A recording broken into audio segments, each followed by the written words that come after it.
in Tokyo with a time of 52.15 from the Netherlands, Femke Bol. The silver medalist, the second silver medal in a row for the United States with a time of 51.87 from the USA, Anna Cockrell. And the gold medalist in a world record time of 50.37, her sixth world record. She's the only two-time winner of this event, and this was the 100th medal in the Olympics for the United States when Sydney McLaughlin-Levrone crossed the line. If you have questions for the medalists, please raise your hand. We'll bring the mic over to you. And you've been waiting patiently, so we'll start with you.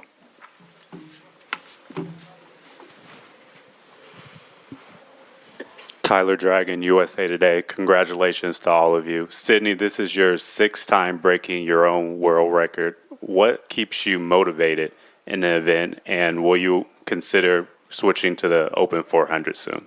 Yeah, I mean, the event is just getting faster and faster. There's so much depth in it, and I think it always keeps me on my toes, and I just always want to continue to try to improve and figure out ways to just continue getting better in the race. You know, there's so many different ways to run it, so many different stride patterns and all these things. So I love being able to just improve upon myself.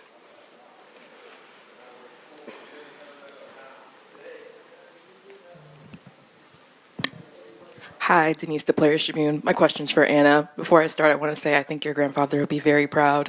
In 2021, you were going through a lot, and you were still able to make an Olympic final, and now we're here 3 years later, and you've been able to transform not only mentally, but as an athlete. So I want to ask you, what would you tell Anna from 2021? And what would you think your grandfather would say to you right now?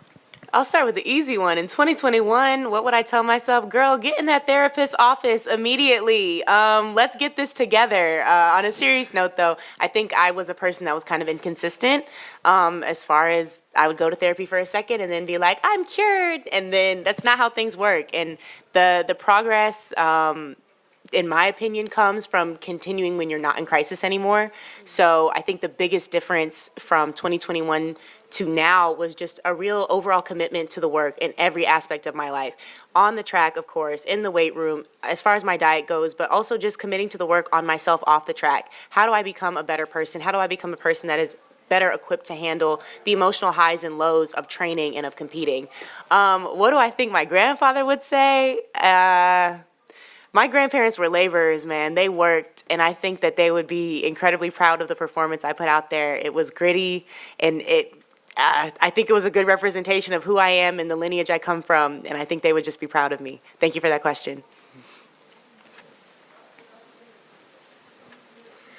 Sydney, hey, Steve Politi from the Star-Ledger back in Jersey. What was the significance of the tiara? Where did that come from? My sister-in-law brought that. I didn't tell her to bring that. She told me she was going to bring it and she was going to give it to me. I thought she was joking, but she was serious.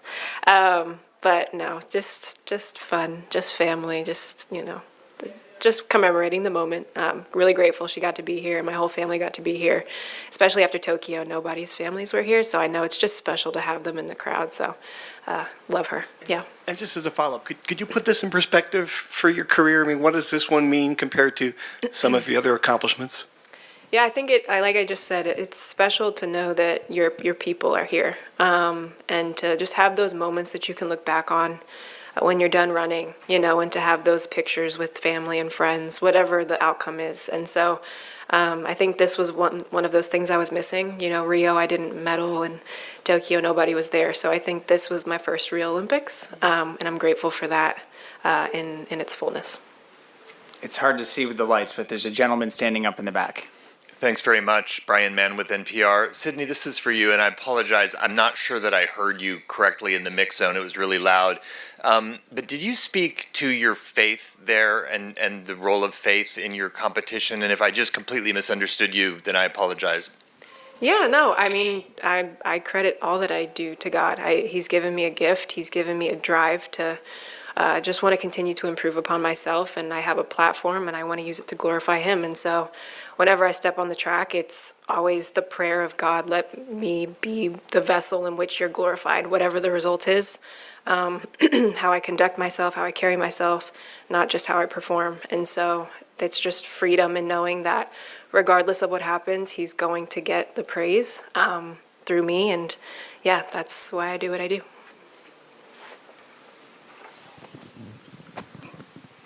Sydney, thank you. Rob Willard from Agence France Presse. It only seems like yesterday that we were talking about who would be the first to go under 52 seconds. Here we are tonight, you're 50.3. Is 49 seconds realistic, and when might that happen? Yeah, I also remember when Dalila broke the world record back in 2019, and I was just baffled, seeing 52.2, and we've taken it so far, and I have to credit these ladies next to me for helping do that. I think this is an event that it wasn't very popular, but we made it very popular very quickly, and I do think 49 is possible, and I do think the talent sitting in front of you can do that, and I think we push each other to do that and get better and improve and find ways to lower these times that we for so long thought were impossible. I don't know when it's possible, but I do think it's out there for sure. Femke, a question for you. In this event over the last 4 years, the podium has been very consistent with the two of you. Since the rivalry started, how has your approach changed, and how have you seen yourself evolve as an athlete from 2020 to now? Well, I think a lot changed. I mean, Sydney really pushed the bar. I mean, she was running 50 when I was still running 52. And I think it really opened your eyes that there's so much more possible, because I like to sometimes think in a bit limits. And I think I really learned not to do this and see how much is possible. And once again today, she proved on the moment it counts the most at the Olympic final that she can perform so well, and that we're getting closer to 49. So it's really amazing to be part of this. Right here. Got it. Next question. There we go. Over here. Anderson. Yep, Anderson Emerald with Citius Mag. Question for Femke. Two-part question. Can you just talk us through kind of your execution through the race and how you felt, and just what it means to get an Olympic medal here in Paris? I mean, I thought it was, first of all, amazing in the stadium. There were so many people, so many Dutch fans also, and it was such an amazing atmosphere to be in. It really pushed me to go out there like crazy the first 200. This is what I wanted. I maybe went a bit too crazy, and I had to pay this a bit in the end.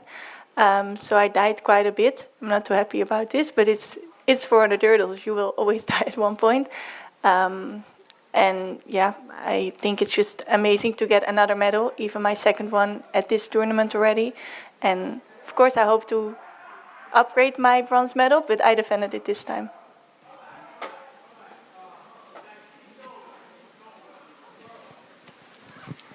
Sydney, do you think there's a point where you will look to run other events than the 400 hurdles at the Olympics? Is that something that's on your docket in the future? I don't know that I can give a definitive yes or no. Yeah, I do love doing other events. There's other events that I haven't done since high school that I'd also love to do. So I don't know. I told them in the mix zone, I said, all I know is that today is Thursday, tomorrow's Friday. From there, we'll figure out the rest. So. Last call for questions. We'll go here in the back. One last one for Femke. My name is Evelyn Water from the Olympic Channel. Do you think you could have been quicker or probably more stronger in your finish if you hadn't done the 4x4 relay going very fast? No, I don't think so. I mean, I've often raced a lot. In Budapest, I did even one race more. I'm used to racing a lot. I think if I would have maybe put my race up differently, I could have run faster, but I died so hard that this was not just because of the mix. Femke Bol, Anna Cockrell, Sydney McLaughlin-Levrone, the new world record holder. Congratulations.